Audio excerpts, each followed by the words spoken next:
दोस्तों एक बार फिर हिंडनबर्ग रिसर्च ने भारत के एक और आइकन पर अपना निशाना साध लिया है। इस बार ये इल्जाम सिर्फ एक कंपनी पर नहीं बल्कि भारत के फाइनेंशियल सिस्टम की बैकबोन सेबी पर लगाया गया है, जिसमें सेबी के चेयरपर्सन माधवीपुरी पर सीरियस कॉन्फ्लिक्ट ऑफ इंटरेस्ट के एलिगेशन है।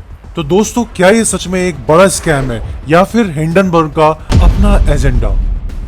दोस्तों जैसे ही हिंडनबर्ग की ये रिपोर्ट सामने आती है, इंडियन ऑपोजिशन के कुछ बड़े दिग्गजों ने जांच की मांग करी है।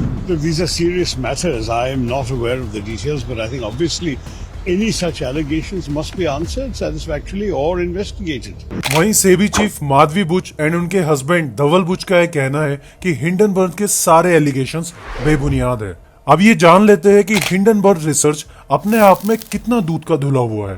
हिंडनबर्ग की शुरुआत 1936 में होती है। हिंडनबर्ग रिसर्च एक American short selling financial research firm है। शॉर्ट सेलिंग का मतलब होता है कि किसी भी सिक्योरिटीज को या स्टॉक को हायर प्राइस पे बोरो करना, सेल करना और तब तक वेट करना जब तक उस स्टॉक की प्राइस नीचे ना गिर जाए। एक बार जब उस स्टॉक की प्राइस नीचे गिरे तो लोअर प्राइस पे उन्हीं स्टॉक्स को बाय कर लेना और एक अच्छा प्रॉफिट बुक करना।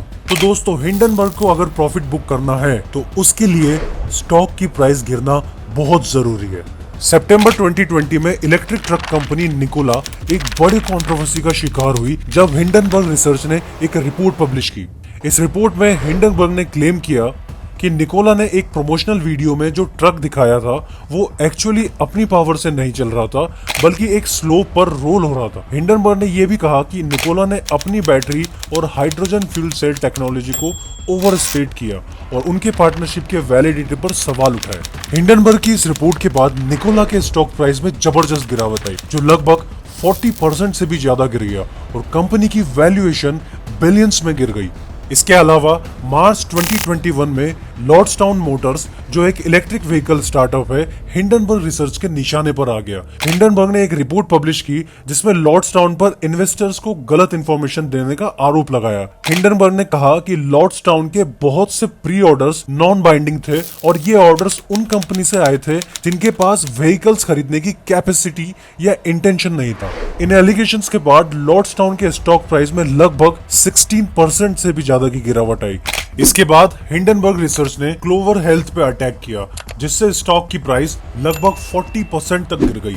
जनवरी 2023 में अडानी ग्रुप हिंडनबर्ग रिसर्च के निशाने पर आ गया जब हिंडनबर्ग ने एक एक्सप्लोसिव रिपोर्ट पब्लिश की। इस रिपोर्ट में हिंडनबर्ग ने अडानी ग्रुप पर अकाउंटिंग फ्रॉड, स्टॉक मैनिपुलेशन और फाइनेंशियल इर्रेगुलरिटी का आरोप लगाया। हिंडनबर्ग की इस रिपोर्ट के बाद अडानी ग्रुप के स्टॉक्स में जबरदस्त गिरावट देखने को मिली। अडानी ग्रुप का टोटल मार्केट वैल्यू लगभग $100 बिलियन से भी ज्यादा गिर गया। लेकिन इस बार हिंडनबर्ग ने अपनी सारी हदें पार कर दी क्योंकि इस बार हिंडनबर्ग ने सेबी के चेयरपर्सन माधवीपुरी बुच पर कॉन्फ्लिक्ट ऑफ इंटरेस्ट का डायरेक्ट एलिगेशन लगाया है। हिंडनबर्ग ने क्लेम किया है कि सेबी के चेयरपर्सन ने अडानी ग्रुप के ऑनगोइंग इन्वेस्टिगेशन में अपने पर्सनल कनेक्शन को गलत इस्तेमाल किया है और ये एलिगेशन लगाया है कि उनके अडानी ग्रुप के साथ फाइनेंशियल और प्रोफेशनल रिलेशंस है। दोस्तों इससे सेबी की क्रेडिबिलिटी पर सवाल उठता है क्योंकि सेबी इंडियन फाइनेंशियल मार्केट का बैकबोन है। एज ए इंडियन सिटीजन मैं एक्सपेक्ट करता हूं कि इस मामले की जल्द से जल्द इन्वेस्टिगेशन हो और जो सच हो वो जनता के सामने जल्द से जल्द आए। दोस्तों कमेंट करके बताओ कि आपको क्या लगता है हिंडनबर्ग की ये सारी रिपोर्ट्स और एलिगेशन क्या सच है? क्या सेबी की चेयरपर्सन माधवीपुरी बुच अडानी ग्रुप के साथ इलीगल एक्टिविटीज में इन्वॉल्व है? तो इसी के साथ इस वीडियो का एंड करते हैं। मिलते हैं नेक्स्ट वीडियो में। Till then stay smart, stay invested.